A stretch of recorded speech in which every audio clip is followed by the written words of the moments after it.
Splashdown of Crew 11.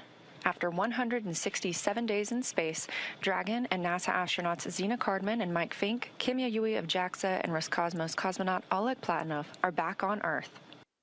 And you just heard that call out from the Corps in Hawthorne, California, to the crew aboard Dragon, that the SpaceX personnel who have been in the general vicinity of Dragon's anticipated splashdown location now have the go to approach the spacecraft and begin that recovery process.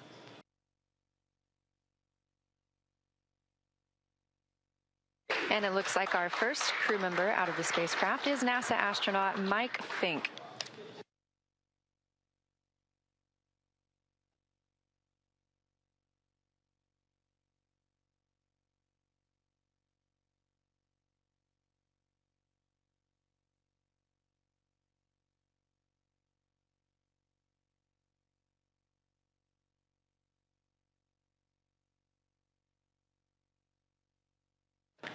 Yes, that's the pilot of the Crew 11 mission aboard Dragon. Would circumstances have played out differently had there been a physician that was still on space station? And I think generally the answer is no. That speaks to the extensive training all of the astronauts go through for medical conditions. I mean, extensive training to be prepared for this type of circumstance, which again is why Crew 11 responded so well. Our next crew member to exit the spacecraft is JAXA's astronaut Kimiya. Yui just reached the milestone of 300 days in space across 2 missions. The training in terms of the medical side of things, starts right in the basic training. So I've only done a part of my basic training so far, but I've already had some medical training. It starts with learning about the various conditions that you might encounter while you're on the International Space Station, or in fact that you definitely will, because spending long periods in microgravity means that your body is not working against gravity anymore. So you tend to lose bone density and muscle mass. And that's why astronauts have to spend up to 2 hours per day doing exercise while they're on the space station.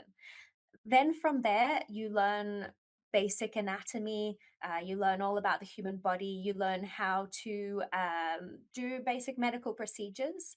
And some of these are for the experiments that we do up on the International Space Station. So blood draws, you have to learn to draw blood from yourself, which again is for the experiments that you're doing, but also for routine medical checks while you're up there. You also learn how to catheterize, how to insert a cannula, and these are all just parts of the basic medical training. And from there, you go and spend time in a hospital and learn to do sort of more advanced procedures. So that means that anybody who is part of a crew can do these basic medical procedures while they're on the International Space Station without having to be a doctor themselves.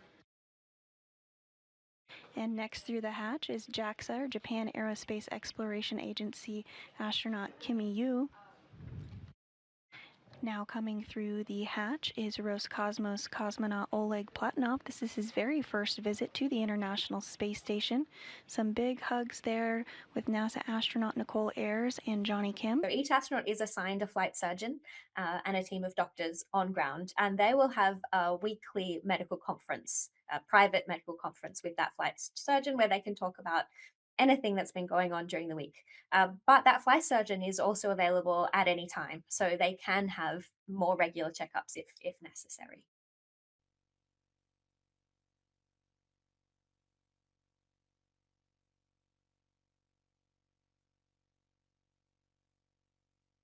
That's NASA astronaut Zena Cardman, wrapping up her first mission to space, commander of the Crew 11 spacecraft.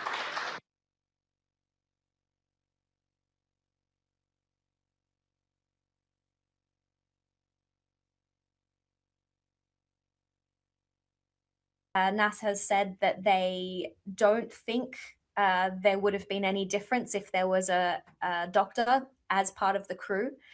But that may be a consideration for missions where we go further afield, to the moon with the Artemis missions and then eventually to Mars. And I think it will be considered very strongly whether it's the importance of having a doctor as part of that crew. And we see the fourth crew member of Crew 11 being helped from the vehicle now.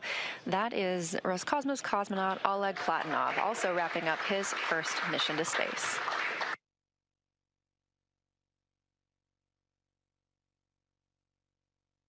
Now that NASA astronauts Zena Cardman and Mike Fincke, Kimiya of JAXA, and Roscosmos cosmonaut Oleg Platonov are safely back home on Earth and getting checked out by the medical teams, we're going to wrap up our live coverage of their return.